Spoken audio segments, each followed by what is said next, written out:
नमस्कार और स्वागत है आपका ओम कक्षा पुंडरी के इस YouTube चैनल में। इस वीडियो में हम डिस्कस करेंगे 12th मैथमेटिक्स का जो 12वां चैप्टर है लीनियर प्रोग्रामिंग प्रॉब्लम, उसके बारे में डिस्कस करेंगे। बड़ा इजी भी कह सकते हैं इस चैप्टर को। तो इसमें कुछ टेक्निकल जो वर्ड्स हैं और जो ओवरऑल एक तरह से solution of any linear programming problem और solution of any question belonging to this chapter is almost lies on the same lines, or we can say that the main technical points or the basic concept of this chapter belongs to number 1 optimal values, number 2 constraints, number 3 feasible region और number 4 हो जाएगा जी corner points और number 5 हो जाएगा हमारा optimal values occurs at corner points. तो meaning ये है कि इस क्वेश्चन को यदि आप यानी कि हर बच्चा जो है वो सोल्व कर सकता है, क्योंकि ये जो क्वेश्चन है ये 9th ऑनवर्ड हम इस तरह के क्वेश्चन को है वो सोल्व करना शुरू करते हैं। तो बेसिक कंसेप्ट है linear programming problem means programming of a problem in linear equations और इन इक्वेशंस। एनी प्रॉब्लम से प्रोडक्शन से रिलेटेड कोई प्रॉब्लम है, डाइट से रिलेटेड प्रॉब्लम्स हैं, सेम वे सेल परचेज। तो डिफरेंट टाइप की जो प्रॉब्लम्स हैं डेली बेस की, फॉर एग्जांपल कि इन एनी कंपनी और shops keeper sells 2 types of items, say fans and coolers। कि एक दुकानदार जो है वो फैंस और कूलर जो है मैन्युफैक्चर करता है और मैन्युफैक्चरिंग के बाद सेल करता है। ये जो प्रॉब्लम्स हैं ये based on the assumption that all produce और all the products produced are sold 100%, यानी जो भी आपने मैन्युफैक्चर किया वो सारा जो है वो सेल हो जाता है, ये मान के ये प्रॉब्लम जो है वो सॉल्व की जाती हैं या की जाएंगी। तो क्या होगा कि फैंस और कूलर्स में कि इसका इनपुट क्या है, इनका इनपुट क्या है, किस तरह से इस पर टोटल कॉस्ट कितनी है, इस पर टोटल कॉस्ट कितनी आई, फिर हमारे पास जो स्पेस है रखने के लिए ये कितने रख सकते हैं हम, ये कितने रख सकते हैं, और आफ्टर सेल प्रॉफिट इस पे कितना है, इस पे कितना है। तो डिफरेंट टाइप के आके सो मैनी डिफरेंट जो है वो पैरामीटर्स, बहुत सी बातें जो है इसमें इन्वॉल्व हो जाती हैं। और फिर फाइनली हमें ये बताना हो कि ये जो भी फर्म है उस फर्म को कितने फ़ैन और कितने कूलर जो है वो मैन्युफैक्चर करने चाहिए और सेल करने चाहिए फॉर से मैक्सिमम प्रॉफिट, कि उसको ज़्यादा से ज़्यादा लाभ हो। जैसे कोई भी फर्म चाहेगी कि उसका जो लाभ है वो मैक्सिमम हो, या फिर इसी प्रॉब्लम को कह सकता है कि मिनिमम कॉस्ट, कि जो कॉस्ट ऑफ प्रोडक्शन है वो मिनिमम आए। यदि कॉस्ट मिनिमम होगी तो नेचुरली जो प्रॉफिट है वो ज़्यादा होगा, मैक्सिमम होगा। तो ये अलग प्रॉब्लम हो जाएगी, मैक्सिममाइज और मिनिमाइज। तो ऑप्टिमल वैल्यूज़, तो optimal value means maximum value और मिनिमम वैल्यू ऑफ। तो इसमें मेन है ये ऑब्जेक्टिव फंक्शन। तो ये ऑब्जेक्टिव फंक्शन भी क्या होता है, वो भी जो कंडीशन है गिवन कंडीशन वहीं से जो है वो बनाया जाता है कि हमारा ऑब्जेक्टिव क्या है। तो ये दिया होगा, जैसे साथ ही हमने एक क्वेश्चन लिया है, सेकंड क्वेश्चन है एक्सरसाइज 12.2 NCERT मैथमेटिक्स का, minimise z is equal to this. तो मिनिमाइज, तो ये तो ऑप्टिमल वैल्यू हुई कि हमें मिनिमम वैल्यू चाहिए किसकी, z is equal to this. तो ये z is equal to this जो हमारा ऑब्जेक्टिव फंक्शन है, हमारा उद्देश्य है कि ये चीज़ मिनिमम हो। अब ये मिनिमम तो हम कह सकते हैं कि x जितना कम होता जाएगा या y जितना कम होता जाएगा ये मिनिमम आता जाएगा, तो वो तो कोई बात ही नहीं हुई। लेकिन सब्जेक्ट टू कंस्ट्रेंट, तो ऐसा नहीं है कि ये खुले, तो कंस्ट्रेंट भी हैं, जैसे कि उसके पास फाइनेंशियल कंडीशन कितनी है, उसके पास स्पेस कितना अवेलेबल है, मार्केट में ये कितना बिकेंगे, इस पे जो है वो प्रॉफिट लॉस का हर तरह से। तो वो जो चीज़ें हैं ये सारी बातें those are called constraints on this objective function, कि जो हमारा ऑब्जेक्टिव है उस पर कुछ कंस्ट्रेंट हैं, कुछ रेस्ट्रिक्शंस हैं, कुछ बाध्यताएं हैं कि ये होना चाहिए। तो कंस्ट्रेंट्स कि यानी कि इस प्रोडक्शन के तहत उसके पास जो भी ये फर्म है उस फर्म पे कंस्ट्रेंट क्या है तो वो दिया होगा। तो जैसे इस पे कंस्ट्रेंट ये हैं कि हमें ये मैक्सिमम करना है subject to x plus 2y less than equal to 8 कि x और y की जो वैल्यू हम यहाँ रखें तो x प्लस 2y 8 या 8 से कम रहना चाहिए, ये कंस्ट्रेंट है।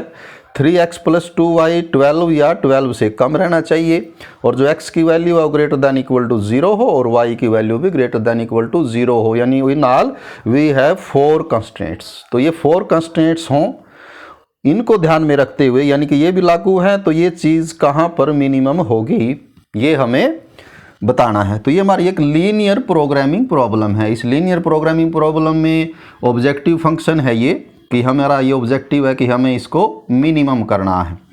कंस्ट्रेंट हैं ये 4 कंस्ट्रेंट लिखे हुए हैं। तो इन कंस्ट्रेंट्स की हेल्प से फिर हम आगे क्या करेंगे, अब फिजिबल रीजन या फिजिबल सॉल्यूशन निकालेंगे। इनका feasible region means all those points which satisfy this and this all the 4 inequalities कि इस पे आपका जो आपका प्लेन है उस प्लेन के वो सारे पॉइंट जो यहाँ भी और यहाँ भी और यहाँ भी चारों कंस्ट्रेंट में जो है वो उनको सेटिस्फाई करें या उसमें फिट बैठे। तो those points form feasible region और फिजिबल सॉल्यूशन। तो फिजिबल रीजन आ जाएगा हमारा, for example we get this as feasible region कि ऑन द लाइन और इनसाइड दिस रीजन कि ये सारा फिजिबल रीजन की यानी जितने पॉइंट्स इस रीजन के अंतर्गत हैं, इस रीजन में ऑन द लाइन और इन बिटवीन लाइंस, वो सारे पॉइंट्स जो हैं ये इन चारों इनइक्वलिटीज़ को सेटिस्फाई करते हैं या चारों के सॉल्यूशन हैं ये।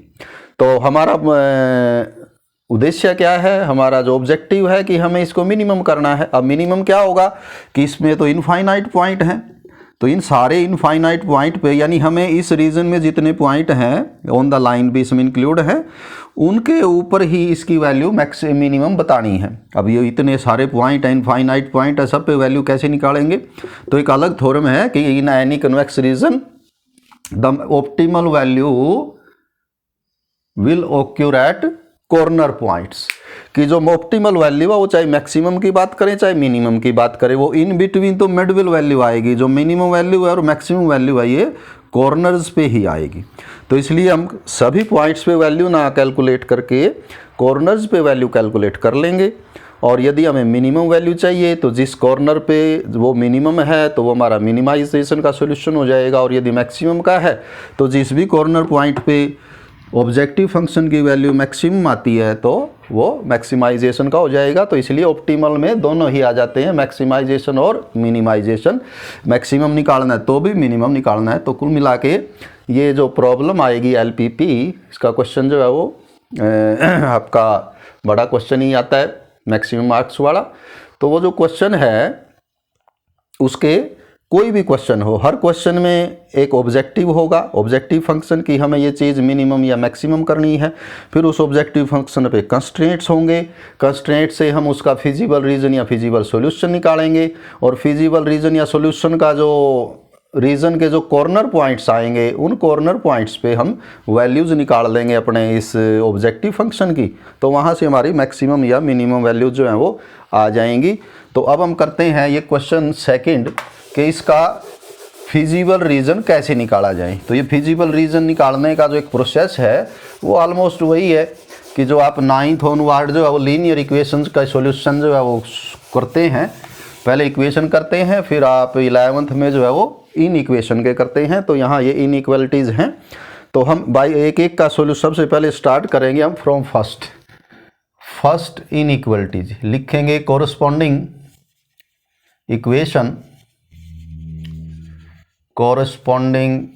Equation for linear inequality 1 linear equality 1 will be x plus 2y is equal to 8। ये इनइक्वालिटी है लेस देन इक्वल टू 8, तो आप इक्वल लेंगे केवल तो ये हो जाएगी हमारी इक्वेशन। तो पहले हम इक्वेशन के सॉल्यूशन करेंगे, तो जैसे 11th में किए थे, फिर इन इक्वेशन या इनइक्वालिटी के करेंगे। तो इसके सॉल्यूशन के लिए क्या करेंगे, पहले आप इसके सॉल्यूशन लिखेंगे, एनी 2 और 3 सॉल्यूशन। यदि आप श्योर हैं कि हमारे सॉल्यूशन सही हैं तो 2 solutions are enough. For example let y is 0, if y is 0 x will be 8 and if x is 0 y will be 4. We can also put x is equal to 2. If x is equal to 2, transposing 2 to right hand side, so y will be 3. 3 into 2 plus 2 will be 8. तो ये इसके solution हुए। अब in solution को आप graphically show करेंगे। अब exam में आपको ग्राफ पेपर भी मिलता है, तो आप इसका को ग्राफ पेपर भी बना सकते हैं। कई बार ग्राफ पेपर जो है वो अवेलेबल होने में यदि थोड़ा दिक्कत हो जाती है तो आप इसको आपकी जो मेन आंसर शीट है उस पर भी बना सकते हैं। और बेहतर है कि आप अपनी मेन आंसर शीट पे ही बनाने का अभ्यास कर लें, तो उसमें फिर ग्राफ पेपर कोई ज़रूरी भी नहीं है कि ग्राफ पे ही बनाना है। ग्राफ पेपर कई बार मिसप्लेस भी हो जाता है। तो कैसे बना सकते हैं हम इसको अपनी आंसर शीट पे, कि सबसे पहले आप अपने एक्सिस बनाएंगे। ये मेज़रमेंट के हिसाब से ही करना है। आपके पास सेंटीमीटर जो है वो स्केल में होंगे, तो उनको आप साथ ही साथ जो है वो सेंटीमीटर को यूनिट मान के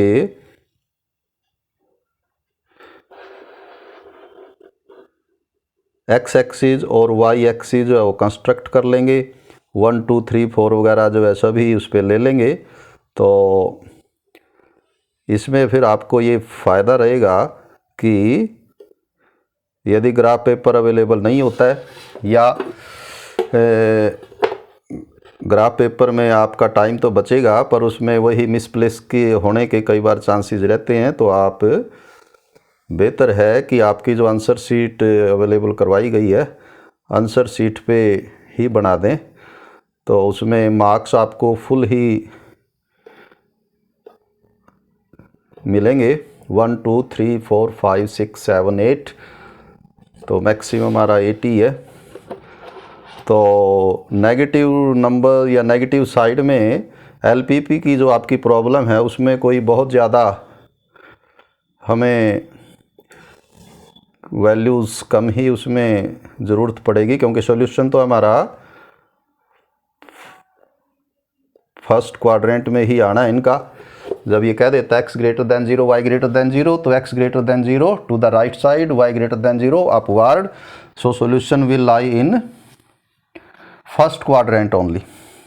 तो इस तरह से आप एक्सिस बना लेंगे, x axis, y axis, x negative, y negative and it is origin 1 2 3 4 5 6 7 8। तो ऑनवर्ड यदि ज़रूरत हो तो आप और आगे बढ़ा सकते हैं 1 2 3 4 5 6 7 8 -1 -2 -3 -4 -1 -2 -3 -4 एंड सो ऑन। तो इस तरह से आप इसको, तो ये सॉल्यूशन है 80 x 8 y 0, so this will be 80 and 0 4 x 0 y 4 is this solution.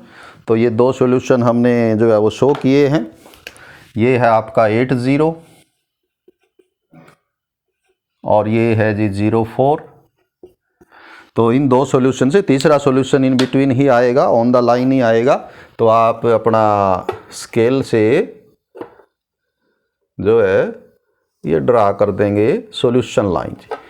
This line which we have just drawn shows solution of the equation x plus 2y is equal to 8। साथ साथ हम लिखते चलेंगे कि ये जो line हमने draw की है, this line shows solution of this equation। तो ये तो इक्वेशन के सॉल्यूशन हुए, but x plus 2y less than equal to 8 ये तो इनइक्वालिटी है। तो इससे क्या हुआ, इस लाइन से दो हाफ प्लेन हमें जो है वो मिले, upper half plane, lower half plane. तो इनइक्वालिटी के सॉल्यूशन जो है वो either lie in upper half plane और lower half plane. For checking और for seeing in which half plane solution of this inequality lie, let us put we can say this origin test. Origin test means putting x is equal to 0, y is equal to 0 in given inequality 1. Inequality 1 में x और y को आप 0 put करेंगे तो आप पाएंगे 0 less than equal to 8. 0 is less than 8, which is true. This means solution of inequality, कि ये जो inequality है उसके जो solution है will lie कहाँ होंगे? यदि ये ट्रू है तो origin towards origin, will lie towards origin. तो ये कन्फर्म हुआ कि इसके सॉल्यूशन जो है वो टुवार्ड्स ओरिजिन, ओरिजिन यहाँ है तो इससे इधर वाला जो हाफ प्लेन है complete half plane, this half plane gives solution of this inequality. तो ये एक इनइक्वालिटी आपकी जो है वो इसके सॉल्यूशन हमारे पास आ गए। अब सेकंड पे आते हैं, तो फिर सेकंड पे कोरस्पॉन्डिंग इक्वेशन लिखेंगे। सेम प्रोसेस जो है वो रिपीट होगा। Corresponding equation for 2 will be 3x plus 2y is equal to 12, 3x plus 2y is equal to 12। और इसके भी सेम वे आप दो सॉल्यूशन जो है वो लिखें। Let us say x is 0. If x is 0, 2y is equal to 12, so y is equal to 6. And if y is 0, 3x is equal to, so x is equal to 4. 0, 6 and 4, 0 are two solution of this equation. 0, 6 means x 0, y 6 is this solution, and 0, 4 is this solution. So 4, 0 and 0, 6. तो इन दोनों solution से फिर आप जो है वो scale लेंगे और ये जो सॉल्यूशन लाइन है ये ड्रा करेंगे, और ड्रा करके जो है वो लिख देंगे कि ये जो अभी अभी ड्रा हमने की है, this line shows solutions of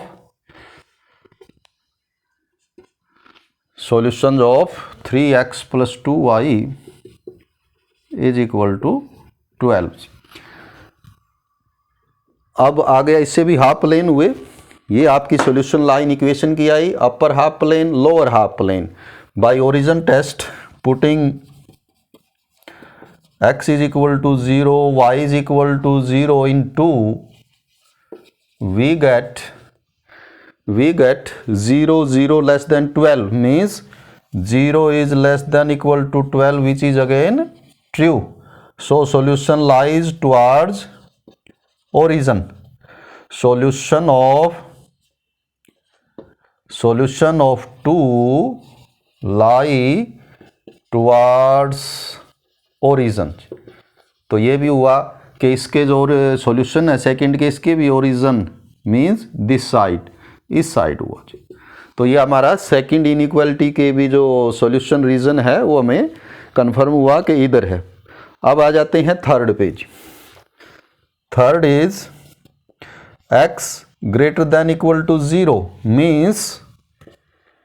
means towards x is equal to 0 is y-axis. Y-axis is the line x is equal to 0 and greater than 0 towards right of x-axis. So x is greater than 0 towards or on the towards right side,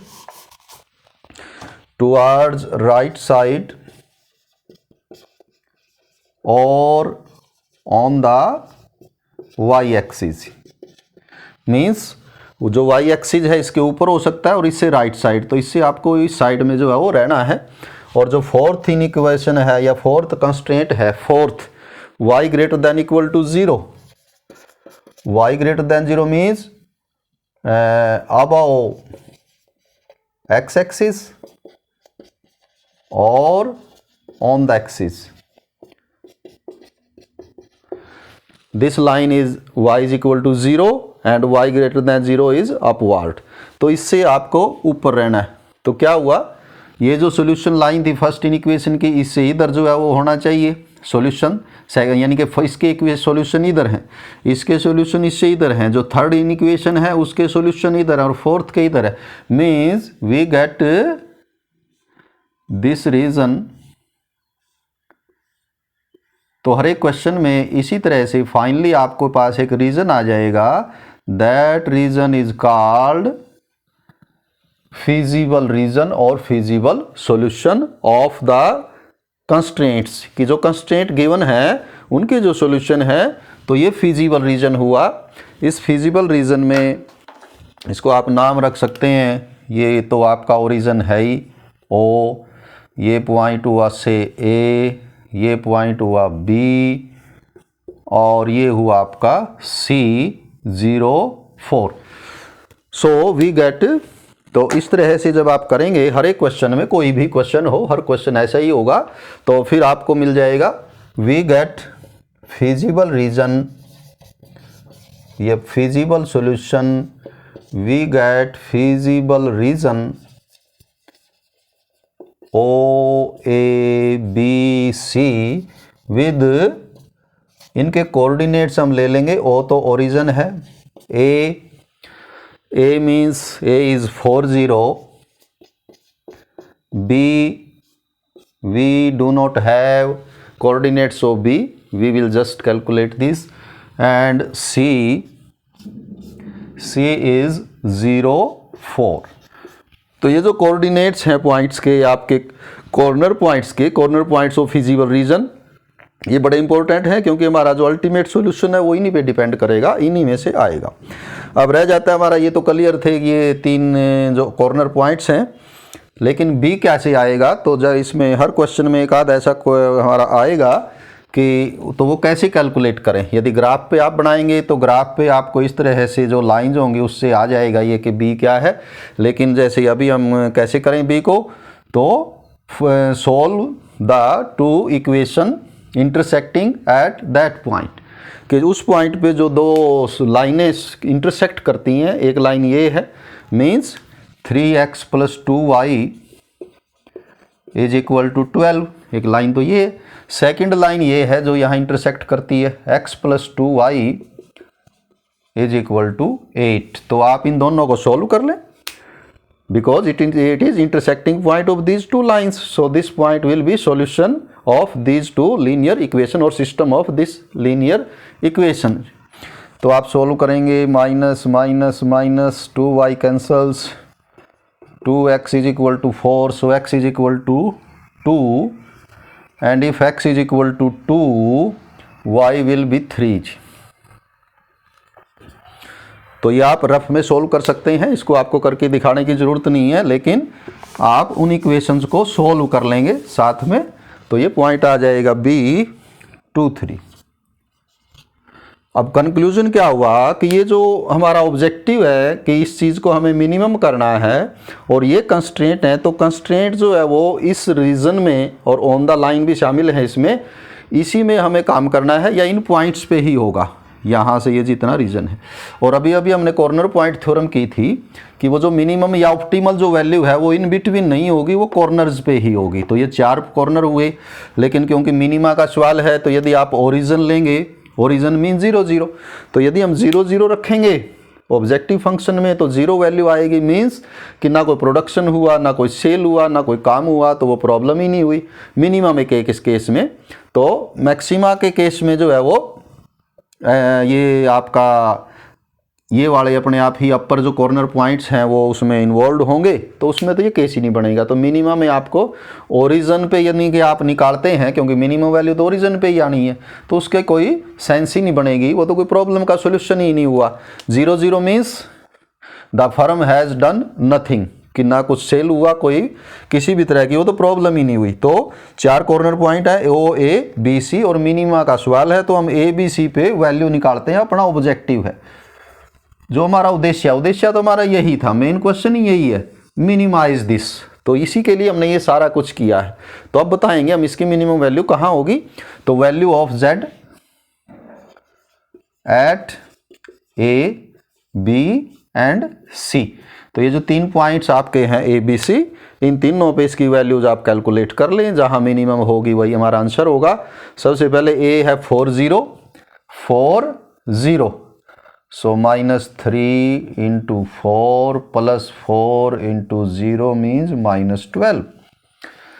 At B, B means 2 3, B is 2 3, -3 2, 4 2, -6 + 8 is equal to 2, and at C 0 4, 0 4 means -3 × 0 + 4 × 4 and it is 16।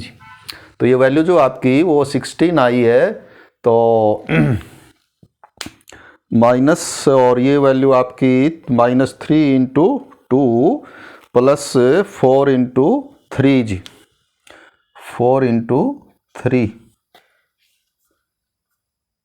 ये +6 है जी, +6। तो इसमें आप देखें minimum value कहाँ जो है वो कितनी आई है, 3 वैल्यूज आई है हमारी, -12 +6 and +16। So minimum value of all of the 3 values is -12. So final answer is Z is minimum at A. At A means x is equal to 4 and y is equal to 0 and minimum value is -12. Minimum value is -12। तो ये आपका final answer होगा। तो हर एक question इसी तरह solve किया जाएगा। यदि यही क्वेश्चन मैक्सिमा का होता, maximise this value subject to all these constraints, तो हम तीनों में से मैक्सिमम वैल्यू यदि देखते तो वो आती है हमारी 16 and final answer will be Z is maximum when at C means when x is 0 and y is 4 and maximum value will be 16। तो मैक्सिमम हो मिनिमम हो, इससे तो केवल यहाँ आपका लास्ट में ही फर्क पड़ेगा, तो बाकी सारा क्वेश्चन सेम रहेगा। तो यदि आपको ये एक क्वेश्चन भी करना जो है वो सीख लेते हैं, और सीखना भी क्या है कि 9th 10th से ही हम इस तरह के क्वेश्चंस करते आए हैं, solution of equation, graphical solution of linear equations, तो वो सारा वही है। थोड़ा 11th का है इन इक्वेशन के किस हाफ प्लेन में होगा। जैसे ही आपका सॉल्यूशन रीजन आए, ये कॉर्नर पॉइंट्स ले लें, कॉर्नर पॉइंट्स के जो कोऑर्डिनेट्स हैं वो थोड़ा ध्यान से लेने हैं, क्योंकि फाइनल आंसर ही डिपेंड करेगा कॉर्नर पॉइंट्स पे। तो यदि कोई कॉर्नर पॉइंट्स क्लियर नहीं है तो find the solution of intersecting lines, तो उनका सॉल्यूशन आप निकाल सकते हैं कि जो इंटरसेक्टिंग लाइंस है वहाँ जब एक बार कॉर्नर पॉइंट्स आ जाएं तो उन कॉर्नर पॉइंट्स पे जो आपका ऑब्जेक्टिव है, जो उद्देश्य है, उसकी वैल्यू निकाल लें। तो वहाँ से मैक्सिमा या मिनिमा जो भी ऑप्टिमल वैल्यू का आपका क्वेश्चन है उसका जो है आंसर आप दे सकते हैं। तो एक बड़ा इजी टॉपिक है, बड़ा आसान टॉपिक है, थोड़ा प्रैक्टिस करेंगे तो बड़ा इजीली आप कर पाएंगे। तो आज के वीडियो में इतना ही। Have a nice day.